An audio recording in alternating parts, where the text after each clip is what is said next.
देखिए ये है मैसी ट्रैक्टर जिसका हमें आज ब्रेक रिपेयर करना है। तो सबसे पहले टायर में लगे 24 नंबर के बोल्ट को खोल के टायर को बाहर निकाल लेना है। टायर को बाहर निकालने के बाद ब्रेक प्लेट में लगे 18 नंबर के नट रहते हैं, सारे नटों को खोल लेना है। देखिए इस तरीके से।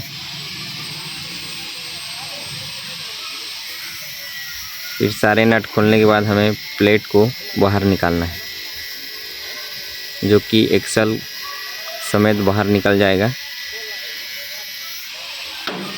देखिए इस तरीके से बाहर निकाल लेना है। वीडियो को पूरा देखिए तभी आपको समझ आएगा कि इसको आप कैसे रिपेयर कर सकते हैं। आपको हम डिटेल में बताएंगे कि ब्रेक रिपेयर कैसे किया जाता है।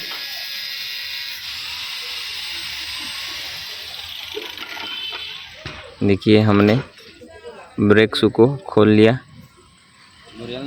देख सकते हैं ब्रेक कितना घिस चुका है, जिसका पुराना वाला ब्रेक शू का ये डस्ट है। देखिए पूरा ब्रेक शू किस तरीके से घिस चुका है। इसी कारण से इस ट्रैक्टर में ब्रेक नहीं लग रहा था और ब्रेक चिपक भी जा रहा था। देखिए इस प्रकार से ब्रेक शू को बाहर निकाल लेना है। फिर डिस्क प्लेट को भी इस तरीके से बाहर निकाल लेना है। फिर डिस्क प्लेट को चेक करना है कि ये सही है या ख़राब हो चुका है। देखिए किस प्रकार से चेक करते हैं, बताते हैं। देखिए ये जगह से ये वाला जगह है ऊपर रहना चाहिए, इस तरीके से। इस जगह से ये वाला जो ब्रेक शू चलता है वहाँ ऊपर रहना चाहिए, देख सकते हैं। तो ये सही है। फिर इस प्रकार से कपलिंग रहता है, जो कि दोनों साइड कट रहता है। फिर ये दूसरा ब्रेक शू है, देख सकते हैं पूरा घिस चुका है। देखिए फिर इस तरीके से डिस्क प्लेट को खोल लेना है। इसमें 4 स्प्रिंग लगते हैं, फिट करके आपको बताते हैं कि कैसे फिट करना है। देखिए इसमें स्टील बोल्ट रहते हैं 6, उसको अच्छे से साफ़ कर लेना है। हमने इसको पहले से साफ़ कर लिया है, आपको फिटिंग बस दिखाएंगे इसका। देखिए इसमें अच्छे से इस प्रकार से ग्रीस लगा लेना है। फिर स्टील बॉल को इस तरीके से लगा लेना है।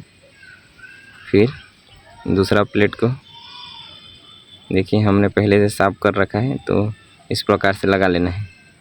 फिर जो है इसमें 4 स्प्रिंग लगते हैं, उसको देखिए कैसे लगाना है। देखिए इस तरीके से चारों स्प्रिंग को एक साइड लगा के फिर पेचकस की सहायता से देखिए इस तरीके से दूसरे प्लेट में चढ़ा लेना है। इस तरीके से चारों स्प्रिंग को लगा लेना है। वीडियो आपको कैसा लगा कमेंट में ज़रूर बताइएगा दोस्तों।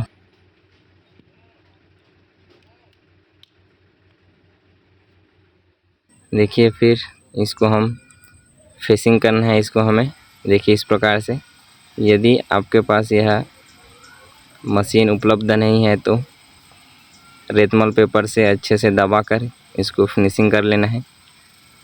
देखिए इस प्रकार से इसको फेसिंग कर लेंगे हम इस तरीके से।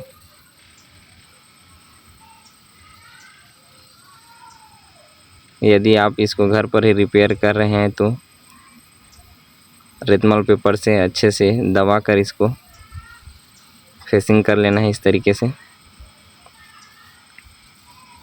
दोनों साइड को। और ट्रैक्टर के बॉडी को भी हमें इस प्रकार से फिनिशिंग करना है। देखिए इस तरीके से। और एक्सल में लगे एक प्लेट को भी जिसमें ब्रेक शू चलता है, उसको भी हम फेसिंग कर लेंगे। फिर इसका फिटिंग आपको बताएंगे कि इसको कैसे फिट किया जाता है। तो वीडियो को पूरा देखिए तभी आपको समझ आएगा कि ब्रेक शू को कैसे फिट किया जाता है। देखिए ये ब्रेक रॉड को हमें खोल लेना है और ब्रेक रजिस्टर को फ्री कर लेना है। फिर इसके बाद दोस्तों इस वीडियो के बाद हम आपको बताएंगे कि मेसी ट्रैक्टर का रियर एक्सल का रिपेयर कैसे करते हैं। इसका बेरिंग ख़राब हो चुका होगा, वो उस वीडियो को भी ज़रूर देखिएगा। इसके बाद डालेंगे। देखिए हमने इसको अच्छे से फेस कर लिए हैं, देख सकते हैं। फिर सबसे पहले हमें इस प्रकार से ब्रेक शू लगाना है नया वाला। फिर इस जगह पे ग्रीस लगा लेना है ऊपर नीचे, जिसमें हमें हमारा डिस्क प्लेट चलता है। फिर डिस्क प्लेट को देखिए किस तरीके से लगाना है। देखिए जो इसमें दो इस प्रकार से पिन रहते हैं, हमें इस प्रकार से लगा लेना है। देखिए फिर डिस्क प्लेट को हमें इस प्रकार से लगाना है।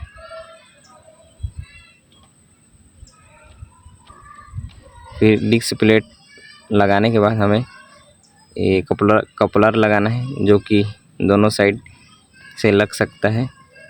इस प्रकार से घुमा घुमा के जो पहले ब्रेक शू लगाए थे उसके दांते में अच्छे से फिट कर लेना है इस तरीके से। फिर दूसरा वाला ब्रेक शू इस तरीके से लगाना है।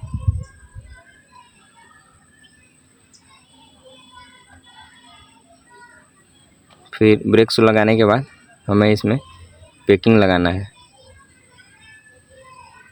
जो कि पुराना वाला यदि पैकिंग ख़राब हो चुका होगा तो उसको अच्छे से साफ़ कर लें, उसके बाद ही नया पैकिंग लगाएं ताकि अंदर पानी ना घुसे। फिर एक्सल को देखिए इस तरीके से घुसा के घुमा के लगाना है, इस तरीके से घुमा घुमा के देखिए।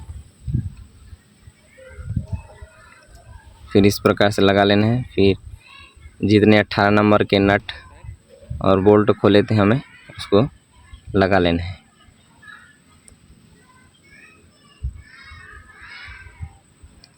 फिर उसको अच्छे से टाइट कर लेना है इस तरीके से। फिर जो है हमें ब्रेक का जो एडजस्टर रॉड रहता है उसको खोल लेना है। खोलने के बाद ही हमें पीछे से जो 18-19 नंबर का सेटिंग बोल्ट रहता है उसको हमें सेट करना है। तो इसको कैसे सेट करेंगे आपको ध्यान से देखना होगा। ये इसका महत्वपूर्ण सेटिंग है दोस्तों, इसको ध्यान रखना है। देखिए इस प्रकार से घुमाते रहना है, घुमाते जाना है और पीछे से जो एडजस्टिंग बोल्ट है उसको टाइट करते जाना है। इस प्रकार से टाइट करते जाना है।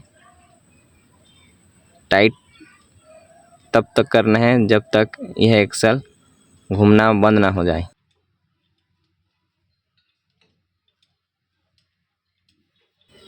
यदि यह हमारा वीडियो आपको पसंद आए तो वीडियो को लाइक कीजिए, शेयर कीजिए और चैनल पर नए हैं तो चैनल को सब्सक्राइब कीजिए। देखिए ये पूरा टाइट हो गया। यहाँ से हमें जो है 2 चूड़ी बोल्ट को ढीला कर लेना है। देखिए हमने 4 बार मतलब आधा आधा चूड़ी ढीला किया। फिर यह एक्सल देखिए हाथ से घूम रहा है, तो यहीं पे हमें जो इसके नट है 18 नंबर का उसको लॉक कर देना है। देखिए बाहर से 19 नंबर का स्पिनर ले लेना है, उसको पकड़ के जो अंदर 18 नंबर का नट रहता है उसको इस तरीके से लॉक कर लेना है।